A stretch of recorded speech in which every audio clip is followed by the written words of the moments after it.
For 40 years, the United States government watched men die of a curable disease and told them nothing. It began in 1932 in Macon County, Alabama. Researchers from the U.S. Public Health Service approached hundreds of black men, most of them poor sharecroppers, offering something they desperately needed: free medical exams, hot meals, transportation, and burial. Insurance. The catch was buried in vague language. The men were told they were being treated for bad blood, a folk term that could mean almost anything from fatigue to syphilis. What they weren't told was the truth. Many of them already had syphilis, and no one intended to cure them.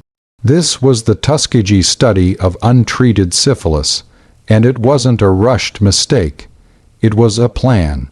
Researchers wanted to observe, in real time, exactly how syphilis destroyed the human body when left alone. To do that, they needed subjects who believed they were being helped, while receiving nothing that could interfere with the disease's natural course. So they lied. They called dangerous spinal taps special treatments. They tracked the men's decline year after year, documenting blindness, heart damage, insanity, and death, all while offering nothing more than aspirin and placebos. Then came penicillin. By the mid-1940s, doctors everywhere knew penicillin cured syphilis. It was cheap, it was accessible, it was already the national standard. For most patients, this discovery meant salvation. For the men in Macon County, it meant nothing changed at all. Researchers actively worked to keep the participants away from treatment, coordinating with local health boards and draft boards to make sure the men wouldn't accidentally get cured elsewhere. The study didn't end because the ethics became clear. It ended because someone finally talked. In 1972, an Associated Press reporter broke the story wide open, and the public reaction was immediate and furious.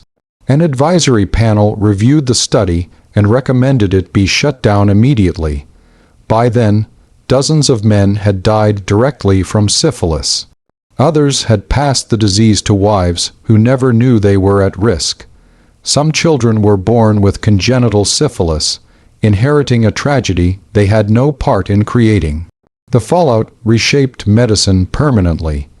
In 1979, the federal government released the Belmont Report, a document that still anchors research ethics today.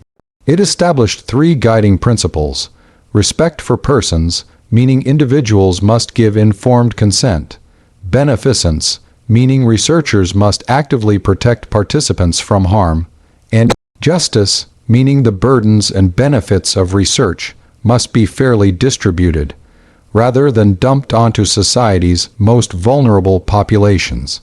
From the Belmont Report came institutional review boards, the ethics committees that now review nearly every study involving human subjects before it can begin. Informed consent became a legal and ethical requirement, not a courtesy. Researchers must now clearly explain risks, benefits, alternatives, and a participant's right to walk away at any time. Special protections were built specifically for vulnerable populations: children, prisoners, people with cognitive impairments, and communities historically exploited by the very institutions meant to protect them, but rules on paper don't heal what happened in Alabama. The Tuskegee Study left a wound that didn't close when the study ended. It became a symbol, cited for decades as a reason some Black Americans remain wary of clinical trials, vaccines, and the broader medical system. Researchers today caution against oversimplifying this connection. Medical mistrust in Black communities stems from a much longer history of unequal treatment, segregated hospitals, and systemic neglect that predates and outlasts Tuskegee alone.